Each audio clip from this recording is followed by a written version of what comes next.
දැන් මේ ගානේ මේ කැප්සූලයක් තියෙනවා. ඊළඟට මෙතන තියෙනවා කප්පයක් වගේ එකක්. ඊට පස්සේ මේක දැන් මෙහෙට යනකොට මේක කැරකෙන්න ගන්නවා. එහෙම තමයි ඒක කියන්න හදලා තියෙන්නේ. ඒතර සරලව අපි ආකෘතිය ගත්තොත් ඔහොම කැරකෙනවා. මේක මෙහෙම යනවා. මේ මොඩල් එකට සමානයි. ඒතර අපි දැන් දන්නවා මේක ස්පර්ශ දිශාවට තියෙන වේගය v නම් කැරකෙන රේට් එක ඔමේගා නම් එහෙනම් මේ v සමාන තියෙන කාට තියෙන ඔමේගා. ඒ වැදගත්. ඒතකොට මෙතන තියෙන වේගය v නම් මෙයාත් වේගෙත් v. ඒ වගේම හදිස්සියක්වත් ඇල්ෆා වලින් කැරකෙනවා නම් මේ ඕනොත් යූස් කරමු. හරි එහෙනම් මේ ස්පර්ශයට තියෙන තර්ණයට එන්න ඕනේ a නම් a සමාන වෙන ඇල්ෆාට. එහෙනම් මෙයාගේ තර්ණය ඒකම තමයි. ඇල්ෆා තමයි වෙන්න ඕනේ. එතකොට ඔන්න ඔය දේවල් සාමාන්‍යයෙන් දැනගෙන තියෙන්න ඕනේ මේකේ ගැටේ විසඳනකොට රයිට්. ඊට පස්සේ ශක්ති සංසිතිය වගේ එකක් යන පාටක් තමයි පේන්න තියෙන්නේ මේ චලි සමීකරණ දාලා හදනවට වඩා අර මේ ඔය දේවල් දැනගෙන තියෙන්න ඕනේ. v සමාන ඔමේගා r ඒ අතර සම්බන්ධය. ඊට පස්සේ ටෝ සමානයි i ඇල්ෆා. ඊට ශක්ති සංසිතිය සම්බන්ධයෙන් තියෙන දේවල් අර ඒ වගේ දේවල් ටිකක් ඔළුවේ තියෙන අර මොඩල් එක තමයි ඔළුවට දාගෙන මම දැන් පෙන්නපු මොඩල් එක. හරි. දැන් මුලින්ම මේක කියන්නේ කප්පි එක ගණන් ගන්න එපා කියලා කියනවා. හරිද? කප්පි ස්කන්ධය ගණන් ගන්න එපා කියලා කියනවා රයිට්. මේක අර විරුද්ධව තියෙන ඝර්ෂණ බලය. ඒතකොට අර ටෝ එක වගේ ඒවා ගණන් ගන්න එපා කියලා තියෙනවා. කප්පිය කරකෙද්දී අර මෙන්න මේ වල තියෙන ඝර්ෂණ මොන හරි ඒවා තියෙනවනම් ඒ වල ඇස්සේ මොන හරි ඒවා. හරි නිකන් සරලව ගන්න කියලා තියෙනවා. අර සරලම ආකෘති මොඩල් එකක් විදිහට සලකලා. හරි එතකොට අපිට නොකිය කියන්නේ මේ කැප්සූල් එක දැන් මේක කියලා තියෙන විදිහට ස්කන්ධයෙන්ම එකක් තියෙන්නේ රයිට්. h ගැඹුරක් පල්ලෙහාට යනවා කියලා කියන්නේ. එහෙනම් h ගැඹුරක් පල්ලෙහාට යනවා කියලා කිව්වට පස්සේ අපි දැන් උඩට දාගන්න ඕන දේ තමයි මෙන්න මේක පල්ලෙහාට ඔන්න වගේ යනවා.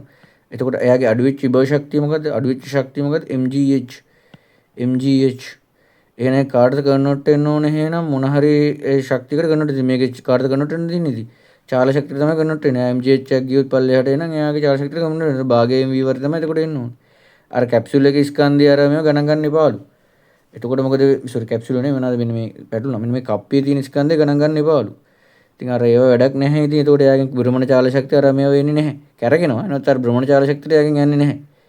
අර නොකිය කියන්නේ තියෙන ශක්තිය කැප්සූලේටම ගිහිලා තියෙන වගේ සීනක් තමයි කියන්නේ. ඉතින් මේක m කැපිලා යනවා. මොකද එන්න ඕනේ එතකොට එහෙනම් v ට එන්න ඕනේ කවුද එහෙනම් 2gh ගේ වර්ගමූල තමයි එතකොට එන්න ඕනේ. රයිට් ඊළඟට අපිට කියලා තියෙනවා මේ h ගැඹුර පහළට ගමන් කළ පසු රයිට් කෝණික ප්‍රවේගයත් අහලා තිනුයි කෝණික ප්‍රවේගය අහන්නේ. එතකොට අපි දැන් මම දැන් ටිකට කලින් කිව්වනේ මෙයාගේ මේ පැත්තට තියෙන වේගය v නම් මේ කැරකෙන්නේ ඔමේගා වලින් නම් එහෙනම් v සමාන වෙන කාටද ඔමේගා r ට. එහෙනම් ඒක දාන්න තමයි තියෙන්නේ. එහෙනම් ඔමේගා කියලා කියන්නේ කවුද? v බෙදීම r. එහෙනම් මොකද කරන්න ඕනේ? මේ ප්‍රකාශනය ගිහිල්ලා මෙතනට ආදේශ කරන්න තමයි තියෙන්නේ. සරලව ගත්තොත් එහෙනම් ඔමේගාට එන්න ඕනේ 2gh බෙදීම මේ r එකක් තමයි එතකොට එන්න ඕනේ. රයිට් එතකොට ඒක තමයි ඒක ඉන්න තියෙන්නේ. එතකොට ඒ කොටසට ආන්සර්ස් වලට එන්න ඕන ඔන්න ඔය වගේ දේවල් ටිකක්.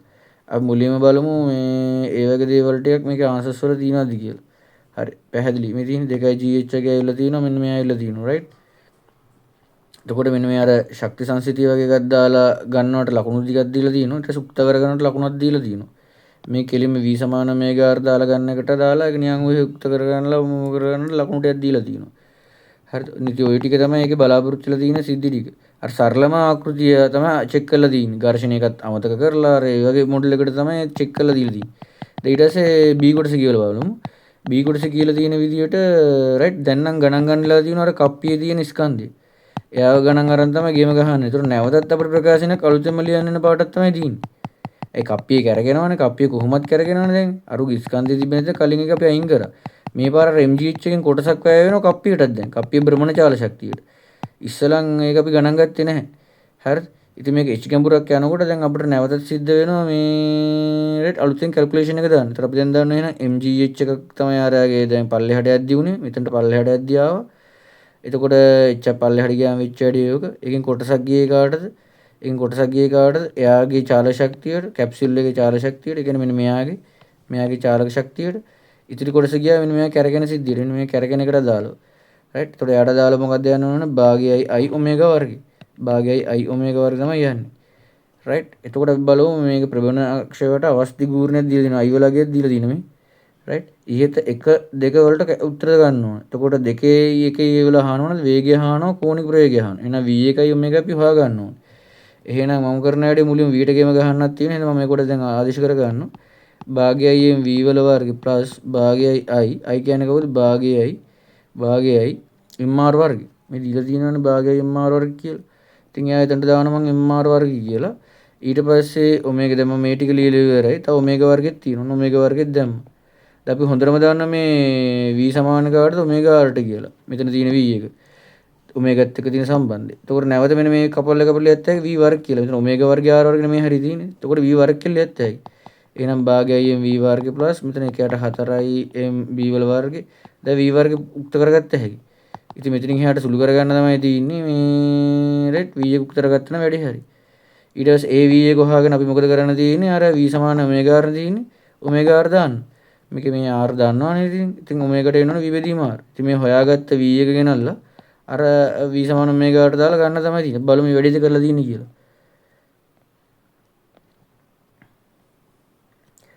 රයිට් මෙතන මේ බලමු මේ වැඩිද කරලා තියෙන්නේ. ආ මේ තියෙන්නේ.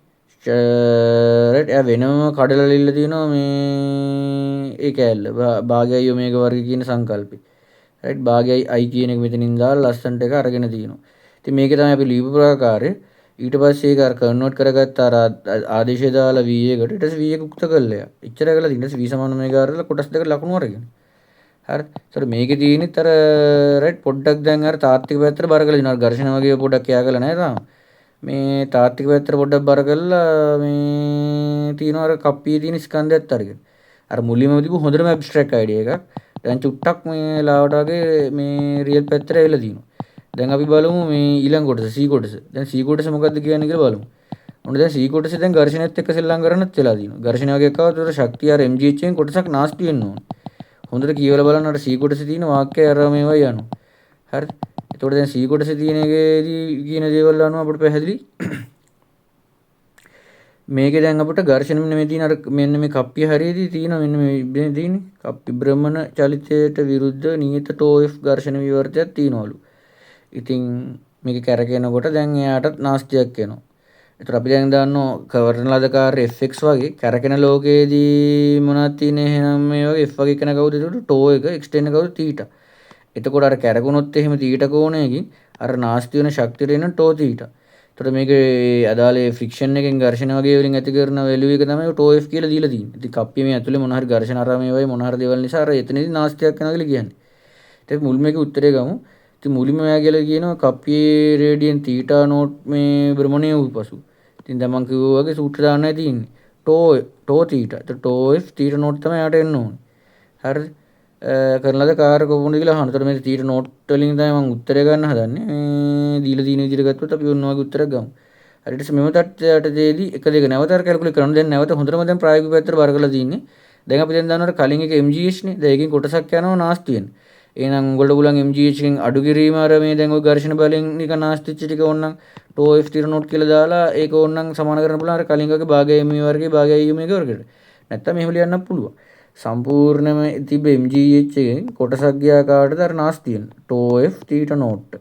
ඊට පස්සේ ඉතුරු ටික ගියා කාටද භාගයයි m v වල වර්ග ප්ලස් භාගයයි i ඔමේගා වර්ගයට. ඉතින් i කියන එක නේ අපි දැන් ටිකකට කලින් ලියලා පැට්‍රිස් උනානේ. i කියන එක ලියද්දී ඒක භාගයයි m r වර්ගය. ඔමේගා වර්ගය. ඉතින් මෙයා නැවත ලියත් හැර වගේ v වර්ගය කියලා. ඉතින් කලින් එකම තමයි අර කලින් ටර්ම් එකට අමතරව මෙන්න මෙයාගේක් ආවා. ඉතින් මේ ඔහොම දාලා ගාන හදන්න පුළුවන්. දැන් මොන ඇසුරෙන් ලියන්නද කියලා නෑ. දැන් මේක තීර නෝට් කියන එක න තව විදිහකට ලියත් හැකියි. දැන් තීර නෝට් කියන එක ලියන්න පුළුවන් තව වෙනත් ආකාරයක් තමයි. දැන් මේක දැන් මෙහෙම h එකක් පල්ලෙහාට යනකොට හරිද මේක h එකක් පල්ලෙහාට යනකොට මෙතනින් අර කැරකිලා තියෙන කෝණ තීට නම් අපි දැන් හිතමු මෙහෙම කප්පියක් කොහොම තිබ්බා කියලා රයිට් ඔන්න ඔතන තිබ්බ ඔන්න ඔහොම තියෙන වෙලාවක රයිට් එතකොට දැන් මම කියන මේක මෙහෙම පල්ලෙහාට ගියා කියලා ඔන්න වගේ. එතකොට දැන් මේ තිබ්බ මාක් එක මෙතනට ගිහිලා තියෙනවා. ඒතර එයා තීට වලින් කැරකිලා තියෙන්නේ. මෙයා මෙතනට යද්දි මේ තිබ්බ මාක් එක උතනට ගිහිලා තියෙනවා. එතකොට මේ දිගට සමාන දිගක් තමයි මෙතනින් ගිහිලා තියෙන්නේ. මේ දිගට සමාන දිගක් තමයි. එතකොට මේ චාප කෑල්ල දිගට එන තීටා r. Theta r. ඉතින් තීටා r කියන එක සමාන වෙන මේ ගිය h එකට. එහෙනම් අපිට කියත් හැකි එහෙනම් මේ තීටා නෝට් කියලා කියන්නේ h බෙදීම r කියලා. ඒ විදිහට ලියත් හැකි. ඒ ස්ටයිල් වලින් ලියත් හැකි. කොයි ස්ටයිල් එකෙන් ඉද දන්නේ අර කොමින් හරි මෙච්චරයි. ඒ මොන ඇසුරෙන් ලියන්නද කියලා මෙතන හරියටම විස්තර පේන්නේ නැහැ. ඉතින් අර එක දෙක කොටස් වලට ගත්තා. ඉතින් මේකේ දැන් ඉතින් උගල තියෙන v එක උත්තර ගන්න. තඩි එකක් ඒවි. ඒ තඩි ප්‍රකාශනය අරගෙන ඊට පස්සේ v සමාන ඔමේගා r දාලා නැවත අර r ට ගෙම ගන්න. ඒතර v බෙදීම r නේ ඉන්න ඕනේ. අර එකම සිද්ධිය යන්න තියෙන්නේ. හරි. ඒක පොඩ්ඩක් බැලන්ස් කරගත්තා නම් වැඩේ හරි. ඊට පස්සේ බලමු මේ දෙවෙනි තුන්වෙනි කොටස. h නෝට් ගැඹුරක් පහළට ගමන් කිරීමෙන් පසු කැප්සූලයේ නලයේ පතුලට ළඟා වී නවතී කියලා කියන්නේ. නවතිනවා කියලා කිව්වා. හරි අපිට ප්‍රශ්නයක් නැහැ. නමුත් කප්පියේ ඝර්ෂණ විවර්තයට විරුද්ධව භ්‍රමණය වෙමින් පවතී.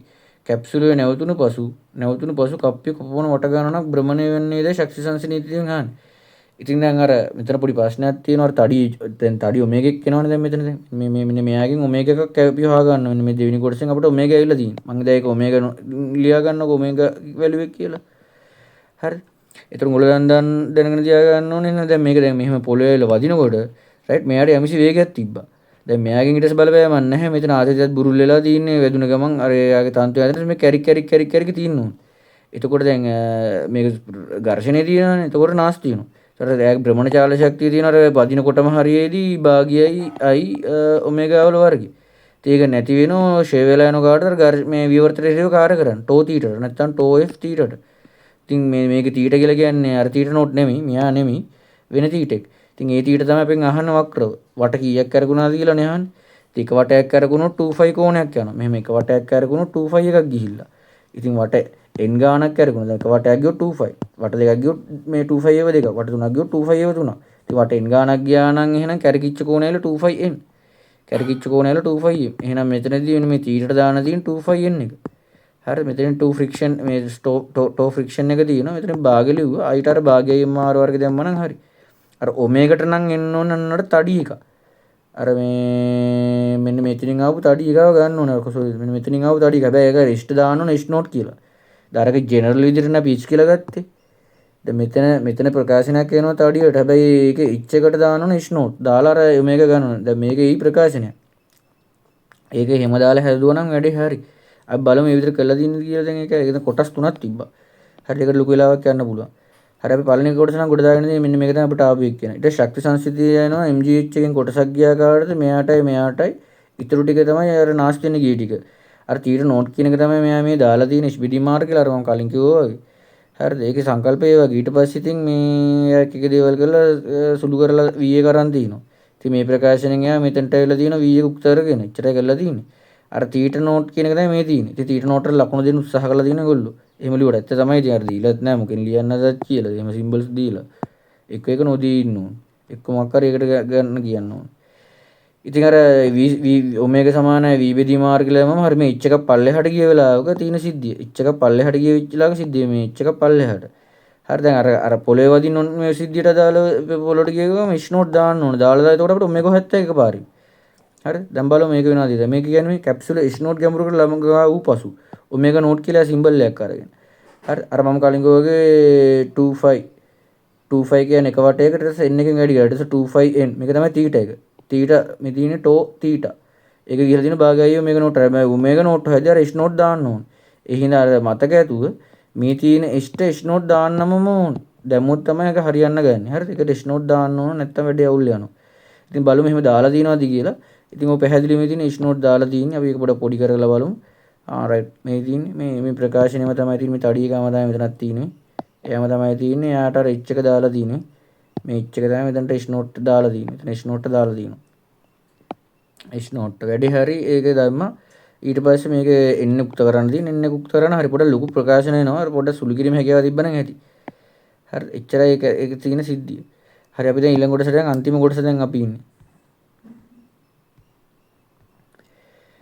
රයිට් දැන් මේක කියලා තියෙන විදිහට කැප්සුලේ නලයේ පතුලේ ඇති විට රයිට් M02 පුද්ගලයා මේ D කොටස ඇතුලේ කියලා දීලා තියෙනවා. ඊට පස්සේ කියන කැප්සුලේ ඉහළට එසවීමෙන් පවතිනට කප්පි නියත කෝණික නියත ප්‍රයෝගික දැන් අපි දන්නවනේ ඒකාකාර ප්‍රයෝගයෙන් සම්ප්‍රති බලයේ බිඳුවක් වෙනවා වගේ සම්ප්‍රති බලයේ බිඳුවක් වෙනවා කැරකෙන ලෝකේ කට්ටිය ඒකාකාර කෝණික ප්‍රයෝගයෙන් මේ වෙනවා නම් අර F එක වගේ මේකේ තියෙන ටෝ එක එන සම්ප්‍රති ටෝ එක බිඳුවක් වෙනවා. ඒතර බාහිර ව්‍යවර්තය මේ දීලා තියෙනවා මේ කීයද කියලා ටෝ E කියලා හරි මොකක් හරි සිම්බල් එකක්. මේ C කොටසේ ඇති තත්ත්වයන් උපකල්පනය කරන්න කියලා කිව්වම මේකේ තියෙන දේවල් උපකල්පනය කරන්න. අපි දැන් දාන්න මොනවද තියෙන්නේ කියලා. ඒතර මෙහෙම කප්පියේ තිබ්බොත් දැන් මෙතන මෙහෙම තියෙන අපුඩ සොවන්නයි ඕන තියෙන ෆ්‍රික්ෂන් එක අපි දැන් මෙහෙම තියෙනවා. හරි දැන් මේ මිනිහත් එක්ක එතකොට එනවා මිනිහගේ බර්ගයේ M නෝට්. එතකොට දැන් මේ කැප්සූල් එකේ බර ඔක්කොම තිබ්බා M තුන මෙතනින් එන්න ඕනේ M දන M නෝට්. M දන M නෝට් G තමයි තියෙන්නේ. දැන් නියත ප්‍රයෝගයෙන් නෙමෙයි කරගෙන්නේ. එහෙනම් නියත ප්‍රයෝගයෙන් යනවා නම් මෙයා මත සම්ප්‍රදාය බල බිඳුවක් එන්න ඕනේ. මේ මෙයා මත ඇති වෙන සම්ප්‍රදාය බල බිඳුවක් එන්න ඕනේ. එහෙනම් මේක T එක සමාන වෙන්න ඕනේ කාටද එහෙනම් M + M නෝට් G ට. ඒතර මෙතනක් තියෙන්නේ AT. දැන් මේ කැප්සූල් එක මෙන්න මේ කප්පිය ගත්තම ඒකාකාර කෝණී ප්‍රයෝගය. ඒතර එයා මත දෙන සම්ප්‍රදාය ටෝ එක බිඳුවක් එන්න ඕනේ. ඒතර මේ පැත්තට අපි කරකවන්නත් ඕනේ. එතකොට මේ පැත්තට කරකවන්න අපි දැන් ගන්නවා මෙන්න මෙහෙම තියෙනවා T එක මේ පැත්තට තියෙනවා යාගෙන්. ඊට මෙතන R එක තියෙනවා. එතකොට TR එනවා යා ඇති කරන විවර්තේ. එහෙනම් මේ අපි දැන් මේ පැත්තට ගැම්ම දීලා කරකවන්න අපි දෙනවා මේ ටෝ E එකක්. හරිද? එතකොට අපි දෙන්නේ මේ පැත්තට ටෝ E එක මේ එහෙන් කැරගෙන පැත්තට ප්‍රතිවිරුද්ධව තව ඇති වෙන ටෝ F එකක්. එතකොට සපල ටෝ එක බිඳුවක් එන්න ඕනේ. මම දැන් මේ පැත්ත ධනයි කියලා ගත්තොත් එහෙම දක්ෂිණාර්ධ ධනයි කියලා ගත්තොත් එහෙම එන අපි දෙන ටෝ එක ධනයි. අර ප්‍රතිවිරුද්ධ ඇති කරන අනිත් එකගේ T වැඩි කිරීම මාර්ග තියෙනවා. එයා අනිත් පැත්තට තියෙන දෑග විවර්ත ඍණයි. ඊට පස්සේ අපි කරගෙන පැත්තට අනිත් පැත්තට ෆ්‍රික්ෂන් එකකුත් වෙනවා. අර මෙන්න මේ හරිය තියෙන මෙන්න මෙතන තියෙන අර මේ ඇක්සි මොනෝකේ තියෙන කෙනුත් වෙනවා. එයාගෙනුත් වෙනවා ටෝ F එකක්. ඔය ඔක්කොම 0 වෙන්න ඕනේ. සම්ප්‍රත මේ විවර්ත බිඳුවක් වෙනවා. ඒකෙන් ටෝ x වෙනවල උත්තර ගත්තා නම් ඒතර TR plus TF වෙනවා. ඒතර T10 කවුද මෙන්න මේ තඩි එක m plus m not g දැම්ම නම් හරි මෙන්න මෙයාව. එතනට දැම්ම නම් වැඩි හරි ඉච්චරයි තියෙන්නේ. බලමු එහෙම දෙයක්ද කරලා තියෙන්නේ කියලා. රයිට් මේක එකපාරෙන්ම ලියලා නියත කෝණික ප්‍රයෝගයෙන් යනනම් මෙන්න මේකේ තර්කයක් ලියන්න බලන්න ඒ වගේ ලාලි මේ සපල විවර්ත ශුන්‍ය විය යුතුයි කියලා තර්කයක් ලියන්න. ඊට පස්සේ තර්කය ලියලා අර වගේ කැමැති පැත්තකට විවර්තය අරගෙන ඒක බිඳුවට සමාන කරලා දාන්න. රයිට් ඉතින් මෙයා එකපාරින්ම අර ලියලා තියෙනවා අපි දෙන එකට අපි දෙන්නේ දැන් මේක මෙහෙම කරකවලා මේ උඩටම ගෙනියන්න හදන. එතකොට මේ පැත්තට අපි කරකවන අපි දෙන එකට එක්ස්ටර්නල් එක ඒක ඉක්වල් වෙලා තියෙනවා අර අනිත් පැත්තට ප්‍රතිවිරුද්ධ තියෙන කට්ටියට ප්‍රතිවිරුද්ධ තියෙන ටෝ F එක ඊට පස්සේ මෙතන අර ටෙන්ෂන් එකෙන් ඇති කරනවා එකක් අන්න එයා තමයි මේ තියෙන්නේ. අර ඒකාකාර වේග යන නම් තමයි මේ අර m දන m not g එකට t එකට ඉක්වල් උනේ. ඉතින් අර ඒක සිස්ටම් එකට දාලත් ඔහම ගන්නත් පුළුවන්. මම ඉතින් අර t දාලා ඔක්කොම කළා අර වෙනවත් කිව්වා. ඉතින් ඔන්න ඕක ටික තමයි ඒක තියෙන්නේ. සරලව තියෙන අර ඒක පොඩ්ඩක් චෙක් කරගන්න තමයි තිබිලා තියෙන්නේ. මුලින්ම හොඳටම ඇබ්ස්ට්‍රැක්ට් ඊට පස්සේ චුට්ටක් ප්‍රලාවට ප්‍රැක්ටිකල් ඊට අන්තිමට හොඳටම ප්‍රැක්ටිකල් කරලා තමයි ප්‍රශ්නේ අහලා තියෙනවා. අන්තිමට අර ඒකාකාර වේගෙන් උඩට යන සිද්ධියක් දාලා. හරි එච්චරයි තියෙන්නේ. කප්පියෙන් පහළට ගිහලා අන්තිමට යන සිද්ධියට දාලා එකක් දාලා. ඔක දෙපාර තුන් පාර පොඩ්ඩක් හදලා පැට්‍රිස් වෙන්න.